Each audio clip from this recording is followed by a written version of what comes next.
Bam! Welcome to the stream tonight, everybody. Pro Se Legal School. I provide tools, you do the work, you do the punching in the face. Or no, not in the face, because we want to have fun while you're punching. So you don't want to knock them out. You want to make them suffer just like they've been doing to you. Hang on a second here. I'm going to take the volume down just a little bit. Still getting some things lined up here, running just a couple of minutes late.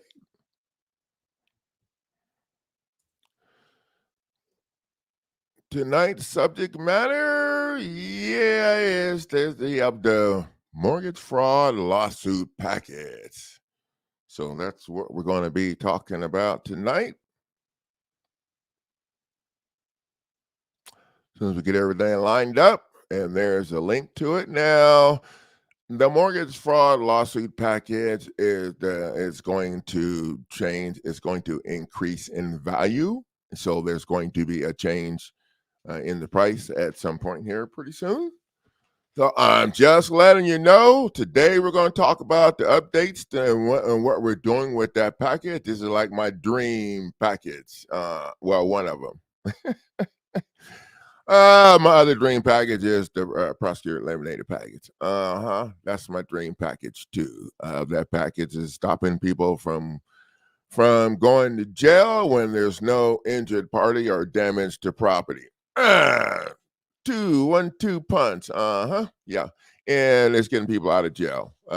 We had one person that was using it, and they actually got themselves in jail after making them grumpy with my my foreclosure lawsuit stuff.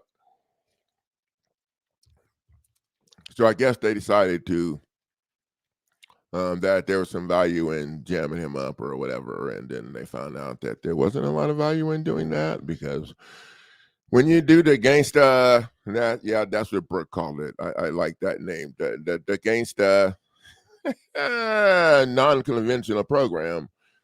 They don't get a chance to do the regular stuff that they generally get to do. So our goal, the goal here is going to be to get the facts on the record and force the players to visualize the shared liability. Visualize their shared liability. Now, that's kind of interesting because, these judges have been doing this for like 20 years or 30 years. Yeah. So, boy, wouldn't it be something if all the people that the judge threw under the bus for the last 30 years filed a claim against his or her ass? Yeah. So the lawsuit package, the mortgage fraud lawsuit package, addresses the path that the alleged loan traveled after you signed and left the table. For those of you who don't know, the path that it traveled was a bank official, usually the vice president, stamped paid to the order of on it and signed it. They turned it into a security, like a really big check, and they processed it through the Federal Reserve for electronic credits. And that was the source of the loan. They never loaned you any money.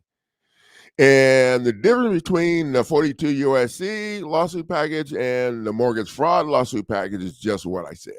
Okay, we're addressing the path, the mortgage fraud that took place. For instance, one of the things that you're saying there's 6 things missing from the contract that the attorneys filed in court to start the foreclosure proceedings. And those 6 things are, one of the 6 things you're saying that the lender agreed, you and the lender agreed to do the deal according to the GAAP accounting principles. And the problem is that the lender's not involved anymore.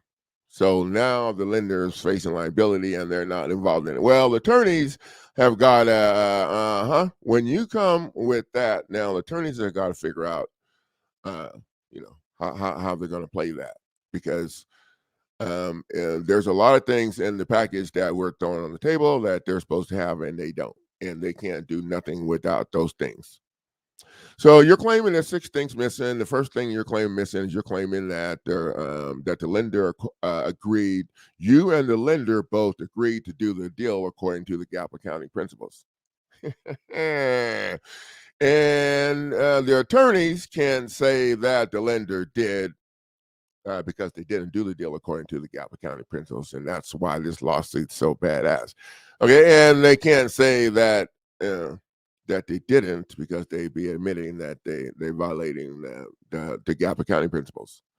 So this lawsuit's pretty badass, and it's undefeated. There's nobody, there's been 1 or 2 people that used it, but they did rookie mistakes like they didn't serve the parties right or whatever. So no, this is pretty badass.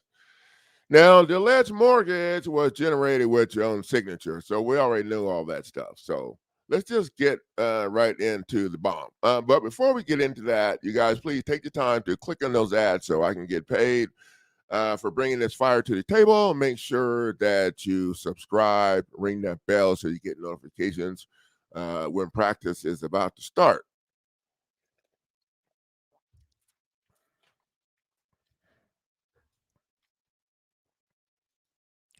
Welcome to the show, Gino.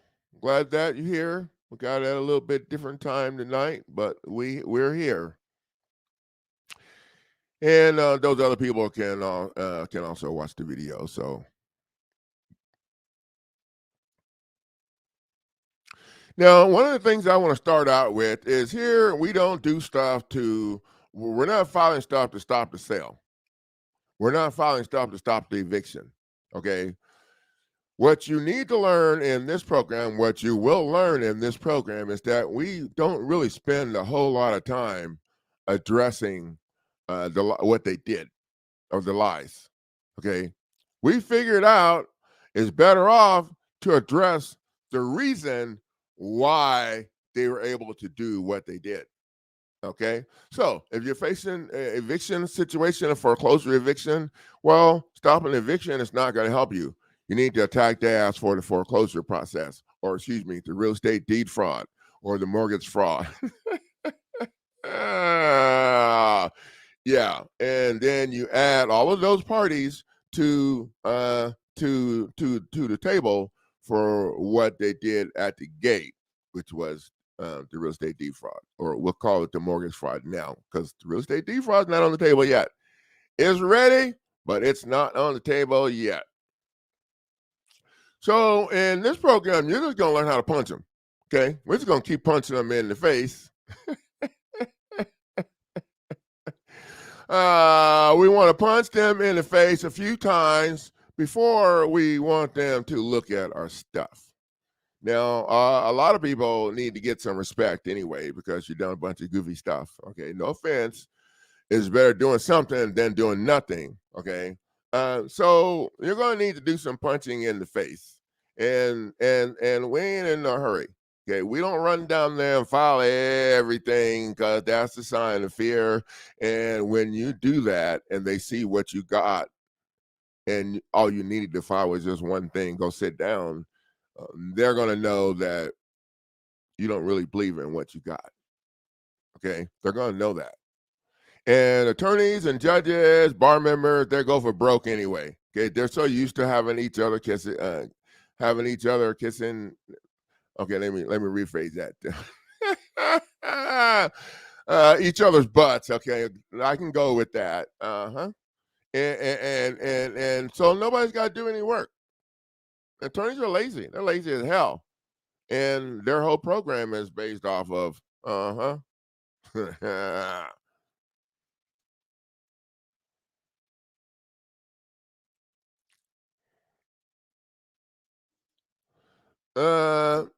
Ryan, I don't know what you can do. I'm not an attorney. That sounds like an attorney question. If you understand my package, you know what you do. But I'm not here to talk about what you are worried about, if you can do or not, Ryan. We're going to talk about what I got on the table right now. If you don't mind, thank you. So, In this program, you guys are going to learn how to do some punching in the face. And at the beginning of the day, at the end of the day, you're here to sue these people, okay, for doing what you're here to sue them for the procedures that they use to do what they've done or what they're doing. So that's kind of how that works. But before we start doing all that, we want to just punch them in the face. So I'm going to do a screen share, and I'm going to show you guys the documents in the package. And then I'll talk a little bit about them.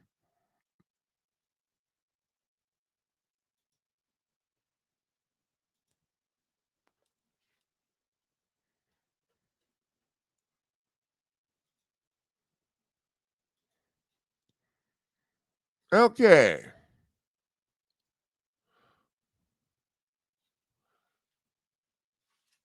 This is what the package looks like.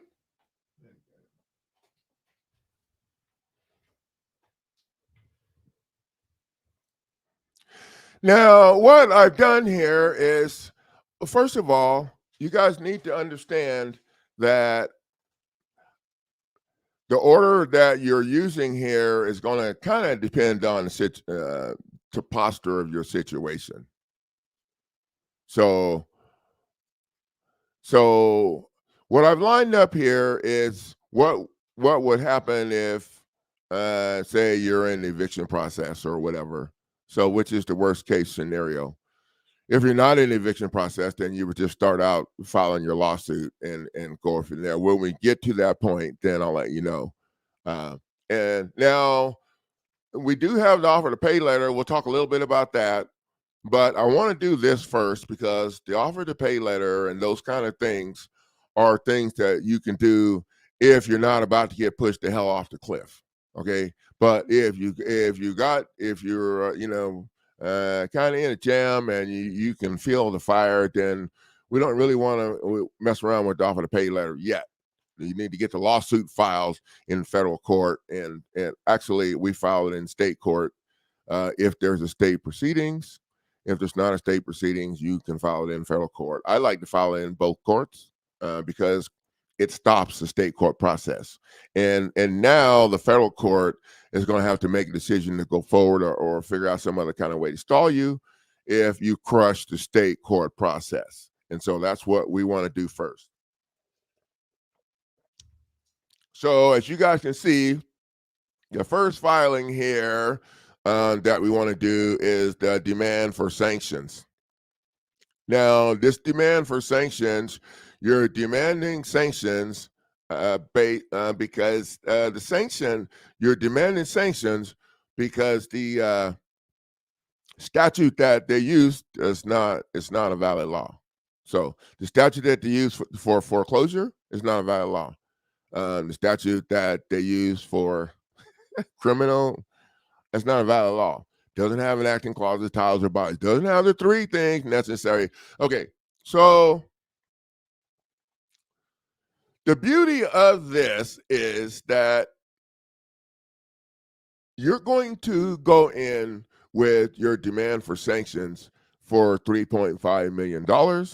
You're going to file this in their claim that they have filed against your property in court, or you or whatever it is. You only file this against the attorney, and now you're demanding sanctions because these fools are supposed to do a reasonable pre-filing investigation before they file their stuff, and this is under Rule 11. And so your argument here is, have they done a reasonable pre-filing investigation? Then they would have figured all of this problem out that you're suing them for. Yeah, it's pretty simple. That's pretty now. This, if you do a good job with this, should pretty much blow the case up in their face. Okay, because think about it. If you go in and you're demanding sanctions because the court don't have jurisdiction to do anything without an injured party or damaged property, and and because there's what was the other reason? Ah, they don't have jurisdiction because the statute's not a valid law. That is so powerful, and I don't hear too many people talking about that. Now you're jamming up the attorney. The attorney's jammed up when you're demanding sanctions from the judge in the amount of 3.5 million or whatever you put in there, because you can ask for whatever you want in sanctions. You can ask for 3.5 million. You can ask for the attorney's property as damages, assets. You can do so much. You have no idea how much power you have here if you can drop the fear at the curb and do your studying and be creative. Demand for you can add the attorney's property to your demand for sanctions. And now, if you do that, you'll have to look up the property and see who the owners are, and then you'll have to you'll have to mail the attorney's spouse a copy of your demand for sanctions. Now, if you want to be real asshole about this, you can also add the State Bar Association to your demand for sanctions, as well as your lawsuit. Create a real big problem. Now, if you're suing the State Bar Association, any other attorneys that belong to that association would have a conflict of interest. I don't know. I think so. I'm not an attorney, but that's what I think. Anyway, so yeah, that's going to be the first. And take your time. Why be in a hurry? Okay, this demand for sanctions is going to be a serious problem for the case. Now, like I said, if you use it right, for me, when I used this for my friend's case, I can't talk about my sister's stuff anymore. When I used this for my friend's case, we it was a problem for them. It was a serious problem for them because this is like filing a mini lawsuit inside of their own action against you without even the need for filing fees. Okay, so let's just move on. So the second document that I would probably file is the demand to strike the notice of appearance. Now, remember, we're talking about if they have a case against you in state court or if you're in eviction court. Okay, so I would file the demand to strike the attorney's notice of appearance. And this is like real bad. This is real badass. Nikki uses this all the time. So this document, you're demanding to strike the attorney's notice of appearance because of several things. One, the attorney hasn't verified agency. The attorney cannot verify agency. So if the attorney can't verify agency, the attorney can't prove that that the lender is actually the one that's foreclosing when it's not the lender because the lender hasn't signed anything. So now the document is defective that the attorneys filed in court because the attorneys filed that shit showing that the lender was the one that's foreclosing and the lender's paying them to foreclose. But they don't have a contract or anything to verify agency. So basically what you have here, it appears to me what you have here is the attorneys are lying to the court, representing themselves, pretending.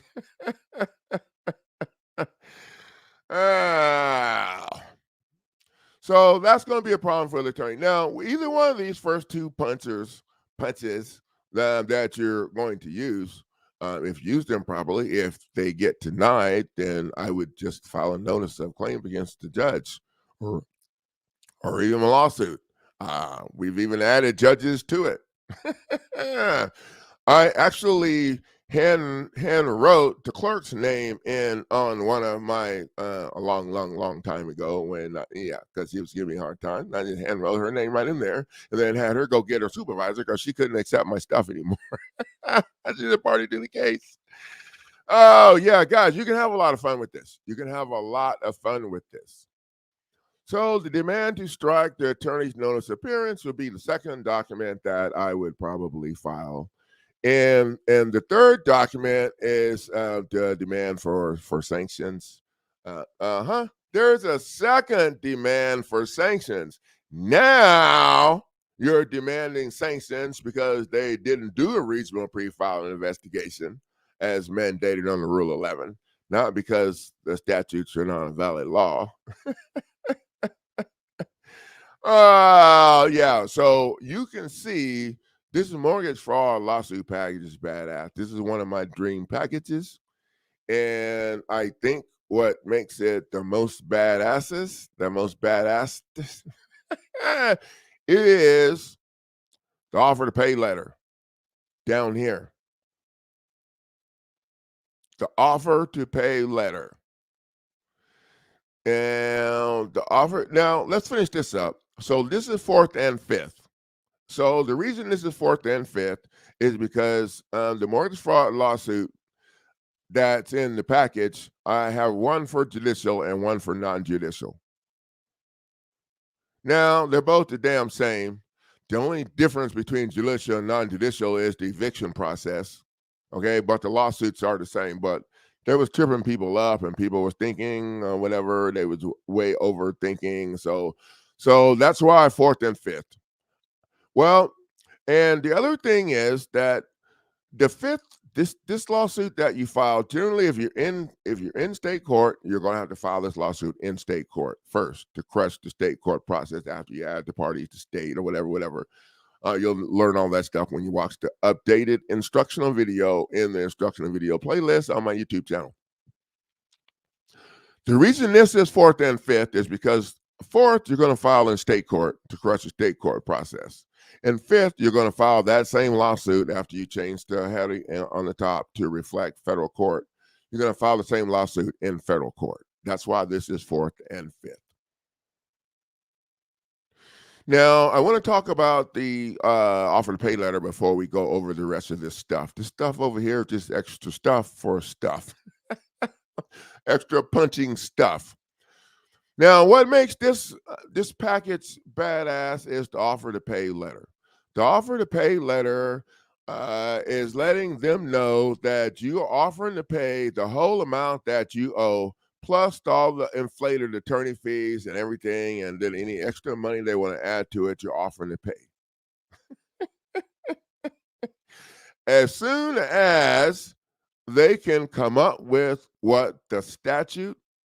Oh, yeah. So the statute's not for us, it's for their asses. As soon as they can produce what the statute says they must produce if they're calling in the loan. So if they call in the loan the full amount, then the statute says that they have to give you the original instrument of indebtedness. You already know that shit's in China somewhere. So I don't even know where they're going to be able to do that. But see, here's the thing. They're not going to want to come up with that anyway after you get done discussing the 6 missing things that are missing from their contract that the attorneys filed in court. Remember those 6 missing things? Those 6 missing things reflect the path that no, they're not going to. Okay, so the notice to pay letter is structured to let them know that you're willing to pay the full amount, everything, as soon as they can set up a meeting with your legal team in court so that they can provide you and the court can witness this, the original instrument of indebtedness in its original form. Now, I'm thinking that even if they had the promissory note, they're not going to be able to produce it because it's not in the original form it was when your ass left the table. Okay, I'm just saying. Are we nitpicking here? Hell yeah, because it's what they did to get the upper hand on everything. So the offer to pay letter is structured in my mind And like I said, people can figure out, once you understand what we're doing here, you can kind of figure out different ways. In my mind, the offer to pay letter, I would serve to all the parties. I would serve it to the judge. I would write chamber copy across the top. I would actually do this for everything that you put in court. Chamber copy and send it to the judge. Now, the offer to pay letter, I would serve it. I would serve it on the parties. You need to have legal verification that you served it on the parties. And here's why.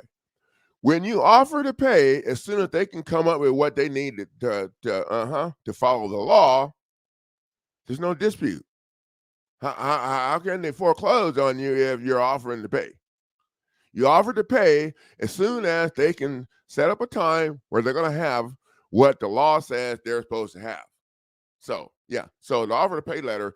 So now people have an opportunity to challenge the mortgage before they're in default. Oh, I know what you're thinking. Oh, Coach, neighbors, what the hell? They ain't going to do shit. Uh-huh. And so that's why we got these documents right here. Okay. So how this goes is you outline in the offer to pay letter what they were supposed to have done. And then in this you sue the ass for what they did. Oh yeah, and also for violating the banking. Yeah. That this lawsuit package is like it's like the bomb. So that's kind of how you want to set yourself up with this. Offer to pay letter, you want to use it to kind of protect your backside, so to speak. And if you're wanting to take care of this problem, then I would send them the offer to pay letter. Okay, now this is how you challenge this before you're in default. Send them the offer to pay letter or serve it to them. And then you let them know that you're open anytime. You'll just drop everything in your day. To go take care of this problem. Now, if they can't produce it or ignore you, well, oh hell no, dude, you got coach's shit. No, then whip out that lawsuit. Right here. Yeah, and then you want to file that in court, federal court, to address the state's day-to-day procedures and processes that they use to violate you, that lined you up where you are. And you're also going to, you're going to address the path that the illegal mortgage loan, the mortgage fraud, you're going to address that. You really use the word fraud that much in court because they try to make you prove extra stuff. But that's what you're going to be addressing. Going to be addressing the mortgage fraud. And I don't know. I've got a couple of people that have this letter, and I haven't heard back from anybody. But here's how this goes. If it wasn't going well, I hear back because you get coaching with my stuff. Okay, but if it's going well, then they're going to require that you sign that non-disclosure. See, here's the thing with my stuff. Okay, I don't do things waiting for the judge to rule or nothing like that. At the end of the day, at the beginning of the day, in the middle of the day, the judge is not going to want to sign either way, for or against the stuff that you get in my packages. Otherwise, they would be committing political suicide. Either way, if it rules for, it's going to be a problem. If it rules against, it's going to be. They don't want their name on none of this stuff. And think about it. All those 30 years of people see that. The judge. That's that could be a problem. That could be a problem. So the next document that we're going to talk about is one that I structured to have a lot of fun with. And this one here. The temporary restraining order to block the state from receiving federal funding. Yeah, so one day I decided I was going to, can I shut down their money? I actually spent 3 or 4 days on it. And yep, the spending clause in the Constitution allows the federal government to withhold funding to the states when they violate two things. One, your due process. Yep, that just means when they make their statutes and codes unfair. Uh-huh. Well, we already talked about that shit's unfair, so we're not going to spend a lot of time on that. Yeah, the other one is due process and Fifth Amendment. When they violate your Fifth Amendment, okay? When they violate the Fifth Amendment, then the federal government can withhold the funding that they're sending to the state. Now, I did a little research on this. I said several days. Yeah, so most states receive anywhere from 30 to 75% funding to run the state. Yeah. Now, this is something that you want to wait and use later on down the road after you get done punching these fools in the face with the first 4 or 5 documents on the list up there. Okay, we ain't in a hurry over here because we're not trying to get before the judge. We want these fools to tap out. That's how we do it. We want them to tap out. So, yeah, so once you get your lawsuit served in federal court, you get all the state court stuff done, get your punches done in federal court, the people served or whatever, and all the parties served. Then what I would do before I file this is I would I would demand the federal judge order those fools, the state players, to the settlement table in federal court. And the reason I would do that is because they're not going to be able to respond to the state court beatdown. Oh, hell no. They're not going to. The judge, when you add the judge to that stuff and the state, it's going to be a problem. They're not going to be able to respond to it. So when you get to federal court and everybody's served or whatever, I you can even use the demand for sanctions in federal court as well, but I wouldn't use it in federal court first. I would force the judge to make them fools come to the settlement table, because if they couldn't respond to the state court beatdown, they have no standing to say shit in federal court. I'm just saying.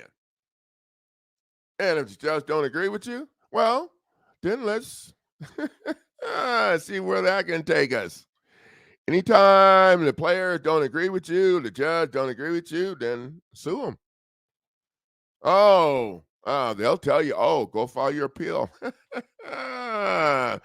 Move your ass up on the eviction list while he's waiting for the appeal. No, we don't waste no time doing that. Yeah. Temporary restraining orders to stop the federal funding. That's one powerful document there. And I've had a couple people use it, and they said, the judge denied it. Well, the judge denied it because they didn't serve the people. One person, in one situation, wherever it got denied because they didn't serve the people proper when they filed. Yeah, so yeah, just stupid stuff like that, because people are in a hurry and don't take the time to get on Google and find out what you're supposed to do. Oh, wait, that lady told me this. Well, I called the court, and the court said, like, oh, my God, lady.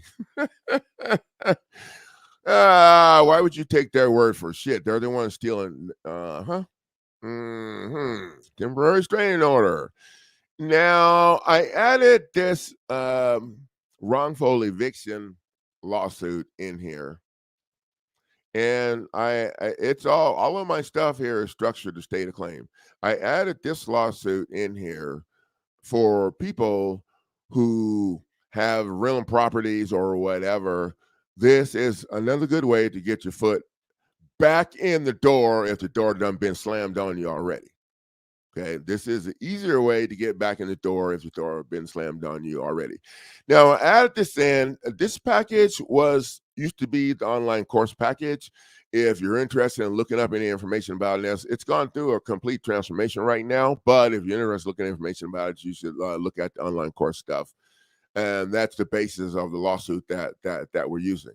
So the online course um, package, which is what this is structured for business entrepreneurs and property investors who are training their in-house strike team to take care of the problems their properties have all over the United States. So, and also paralegals and legal coaches. So I added this to it as another way because stop and think about it. If you jam them up with the lawsuit for the mortgage fraud, and and you force them to go sit the hell down or whatever, and then tap out, then you can come back and sue them for eviction. If you were evicted, you can come back and sue them for eviction. Now, a lot of times, their tenants are the ones that have to go through this shit, and so this would be good for well, you see where I'm going with this.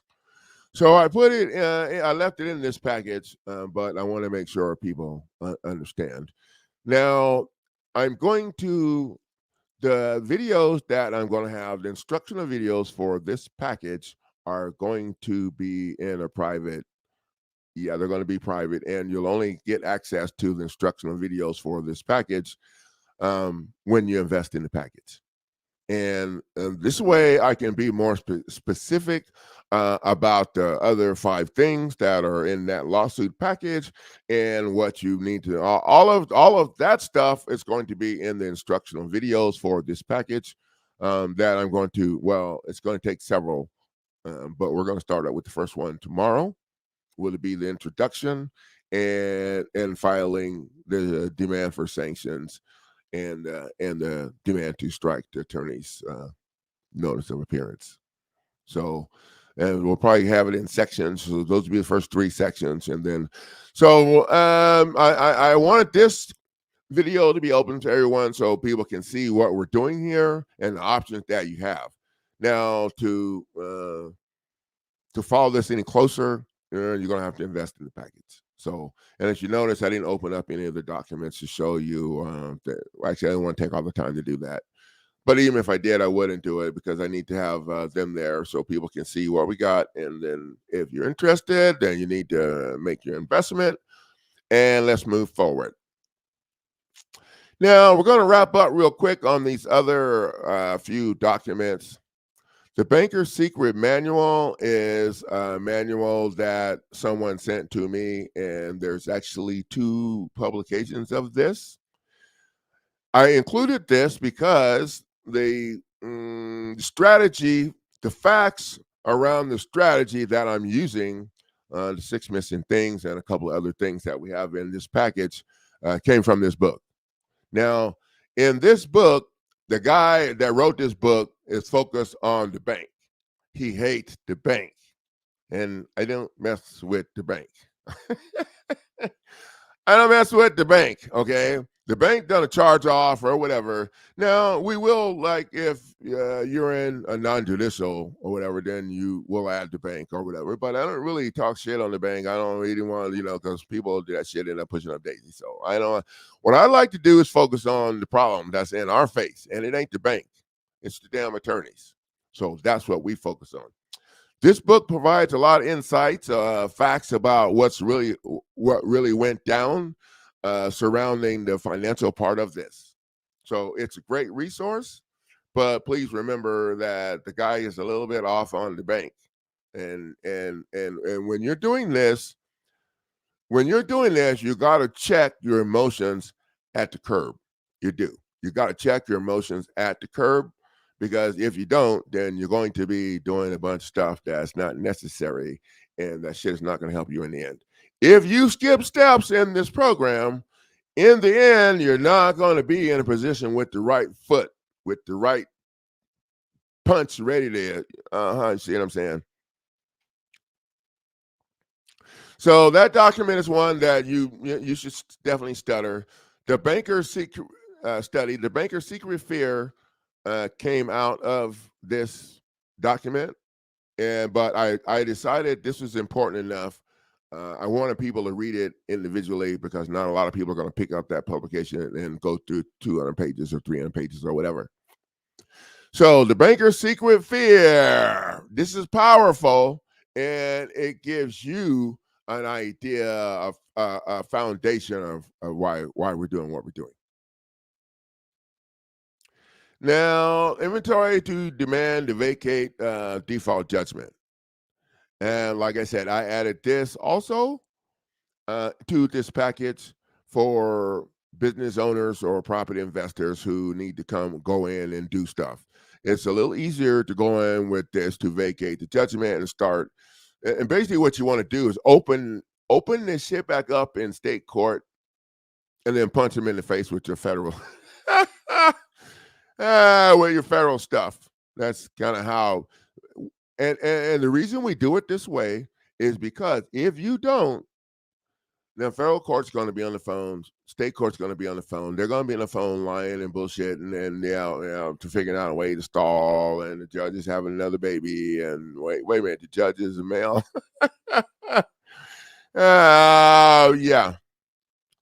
Now, this here is the, you see what that is, legal malpractice lawsuit. I added that in because a lot of you hired attorneys in the beginning of this before you found out that those assholes are not going to help you because their friends down the street are the ones that's stealing your property. And they get a cut of what they steal from you to throw your ass under the bus in addition to what they get for the fake help. So, once you find out, now, so this will allow you to go after that attorney for legal malpractice. But no, you're not trying to prove legal malpractice. That's just the words that you're using, like they do, to get your ass in the door. What you're going to be going after them for, after their attorney for, is breach contract. And when you go after for a breach contract, you can ask for punitive damages. Those damages are supposed to teach them a damn lesson. Yeah, that's the way you add the cha-ching chang. And what I would also do is add that attorney that you paid to your, to this. before you do this. Now I see some people's eyeballs rolling now. Yep. That's what you want to do. If you had an attorney that ripped you off and threw you under the bus. And well, if there was a judge in this situation that also y'all gonna be suing people for the rest of your life. Yeah, and so this is a fun document, a punching document here. The notice of recusal. Yeah, you're going to recuse the judge. Well, most of the time the judge recuses himself if you do this right. But sometimes they're a little hard-headed, and in my opinion, they don't want to give back the money. Yeah, they're a little hard-headed. They're used to rolling over everybody, and they don't want to give back the money. So, so then you need to go ahead and do your I would change that to demand. Notice of recusal. And, they're not going to be able to answer to the stuff. So you got to have a notice of default in there. And all of these documents, most of you know when to use them. I shouldn't have to spend a whole lot of time on these, the order which you need to file these. So, and then, of course, you got the offer to pay letter. So I think that pretty much wraps that up.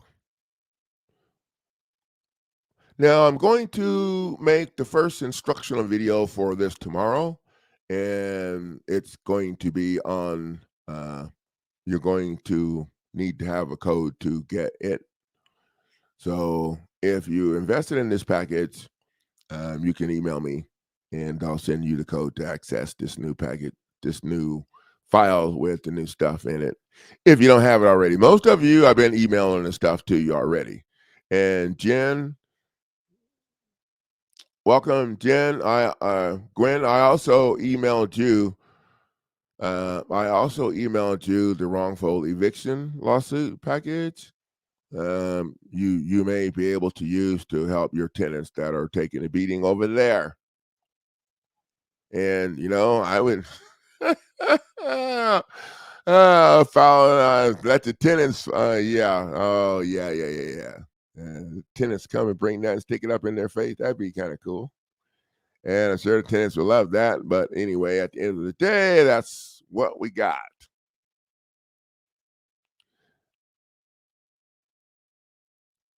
Now, we're going to stop the sharing here as soon as I can figure it out to keep rearranging everything and moving the buttons around.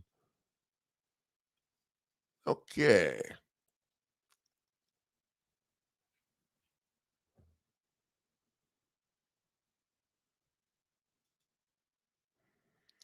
Oh, thank you for showing up tonight, Steve.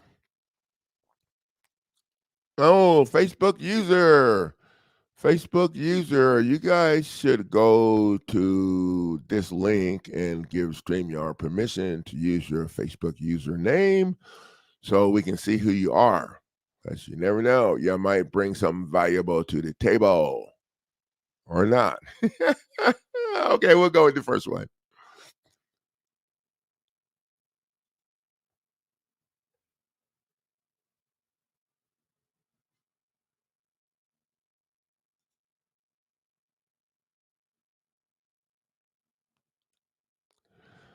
Yeah, I think we talked about this, Ryan. So for me, man, the goal in my program, there was nothing. Well, there was no money in the beginning, but you did pay for 30 years. So that's up to you, man. You're acting as your own attorney. You need to decide what you want to do. I'm not an attorney. I don't tell people what to do. I just coach people how to use my stuff. But the goal of my program, from my mind, is to get your deed out of their office. Okay, that's the goal in my mind, to get your deed out of their office, to get both documents out of their office, because they have two documents that reference your property, and also to have them contact their credit reporting agency and clean up the lies that they were, Yep. And Anna, she forced them to have Zillow remove, her stuff from from their database as well. If you use the property tax package, you can get whatever you want. I'm thinking, I don't know, man. I'm not an attorney, but I know that there's no law that says your shit need to be registered in their office. Okay, there's no law that says you need to put your shit in their office. There's not. The law and the Constitution says that they're not to tax. It's illegal to tax private property. So after they get your shit registered in the office, that allows the first illegal lien to be put on your property, and that's the mortgage lien. And the reason it was illegal is because, think about it this way: if there were several people on property before anybody take out a lien, all their owners had to be present to sign, right? Yep. So the fact that they accepted your signature proof that you own the property already, and I smell stink. I'm getting to it. Just slow down. So once they get done doing all of that, so here's a question before we get to it. If your deed was not registered in the office, would the lender even be able to verify there was a mortgage lien? I don't know. I'm not that smart, right? I'm going to throw that on the table. Somebody help me with that. Okay, so let's get back to the property tax. So once they did all of that, and then so the next thing they did was they reclassified your property from private property, because now they have it registered, so they can do whatever they want, to one of their commercial designations, commercial, agricultural, or residential, for the sole purpose of taxation.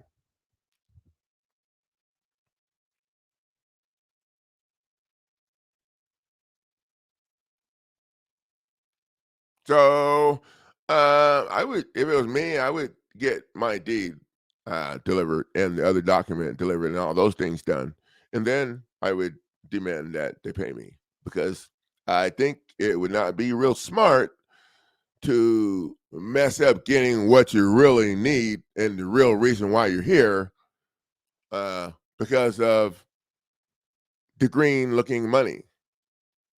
Because, at the end of the day, they can figure out ways to get around this. I haven't seen them do it yet. But oh.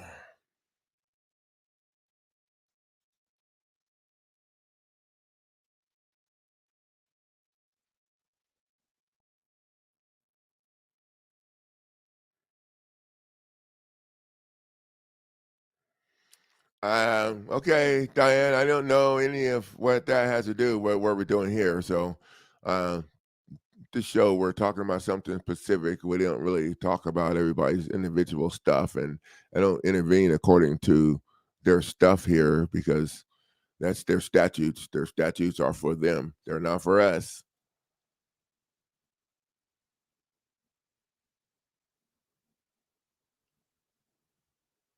I don't know what you can do, Diana. I'm not an attorney. So you're asking attorney questions. I didn't know what you can do. What I know is I do whatever the hell I want. You can ask Brooke, she'll tell you.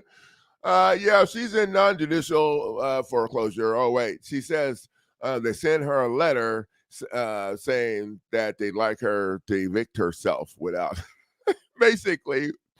Yeah, they sent her a letter, but it took us 4 or 5 phone conversations, and me almost reaching to the phone to grab her by the throat to convince her to stop telling me that there's no case. There's no case against my. There's no case against my. There is a case against your shit. There is a case. Look, there's no way in hell they could sell your property in 30 days on the courthouse steps if there wasn't a case against your property. Yeah, they have a case in administrative court, another administrative court, not the one you're in, and they ain't showing that shit to you. But believe me, in my friend's case, I can't talk about my sister. There was a bar stamping at the bottom of the petition that they filed. It was judicial, and it was my contention that that bar stamping was, yep, the actual case in their administrative court that they don't want us to know about. Uh-huh. So we copied that shit and added it to our as damages, uh that barcode case. Yeah. So people ask me all this stuff all the time, dude. I do whatever the hell I want, and then I make them because I'm not following their shit, okay? Because I already know that their statutes and codes are bullshit, and it's for them. It's not for a state citizen of the Republic State of Arizona, where I was born. So I'm not following their stuff. You can do whatever you want, but here's the thing. In my opinion, the state statutes are the federal statutes. They're just watered down to give the state the upper hand in all things. That's my opinion. I studied them both. And that's why I file federal court stuff in state court. And I tell everybody to do it. And people argue at me, and I don't care. The attorneys are going to bitch. The judge is going to whine. They're all going to bitch and whine. Okay. There ain't no difference between doing that than there is filing Supreme Court case law in any other lower courts. Okay. I always respond if there's a state court issue. I respond with federal court shit. And so here's the thing. That's the problem for him. Bam, bam. It's like a 1-2 punch. You can file higher court in lower court, but you can't file lower court in higher court. No, that shit don't go that way. No.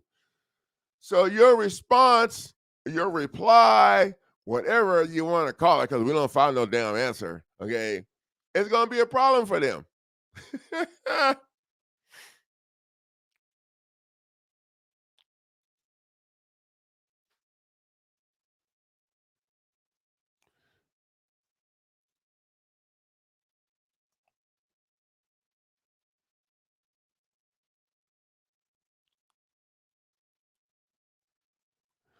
Yeah, Steve, you are absolutely right. And we ain't trying to go in the ring. Who the hell wants to get in the ring? We can beat their ass down before we get in the ring. I mean, excuse me, in court. Yeah, we're gonna beat their ass down before you. That's what this package is about. This mortgage fraud package is what I would use if they was taking my shit. And the prosecutor eliminate package is what I have already packaged up.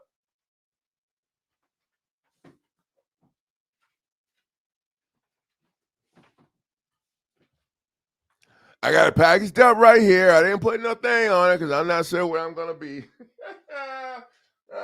When they decide they want to come and try to stop me from again, it'll be the fourth time. But I don't know. They know where I'm at, so I ain't hiding. I kind of hide. Oh hell no! Them assholes know where I am. So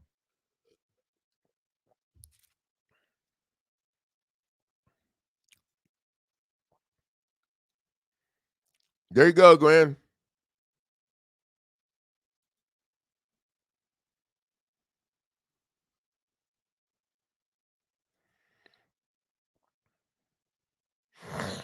So Diana, you don't know we're not talking about your personal stuff here. You can message me. You can friend me on Facebook and message me there. That's where I do the coaching and take questions. I don't coach on my phone.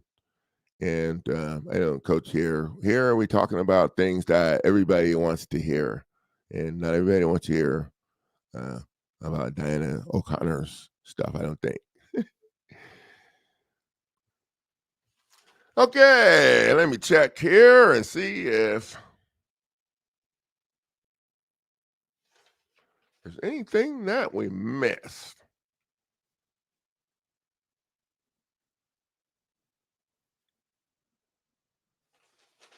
No, I think we're looking good, guys. I'm going to post the updated instructional video on this. Actually, it'll be the first instructional video on the new package since we changed everything.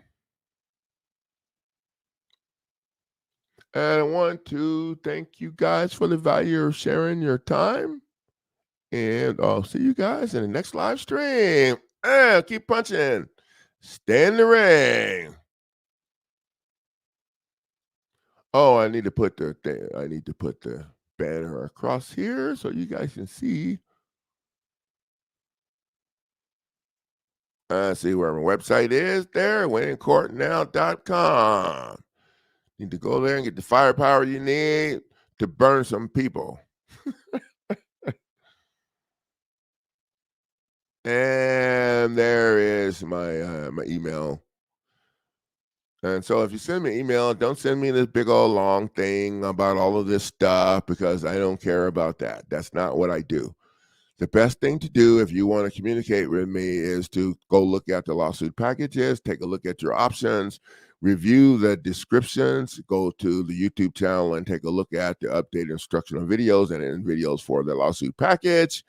And then if you have any questions, you can friend me on Facebook and ask me in Messenger your questions. This program is structured to run without me present for obvious reasons.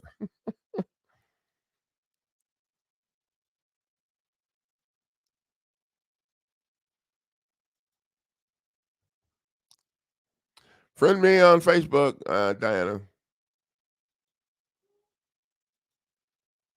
You're welcome. Now, like I said, the best thing to do is go look at the lawsuit packages. There's two for foreclosure offense, and figure out if that's what you need, because our communication would have a lot more value if you're educated into what we do, what I help you, what I coach you to get done.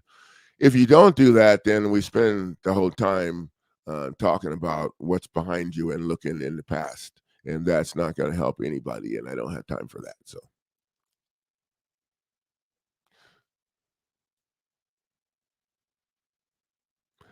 Jen, you should give me a call when your niece is ready to help you. I haven't heard from you, so I didn't know how things are going, but we need to get this handled before uh, any more time passes.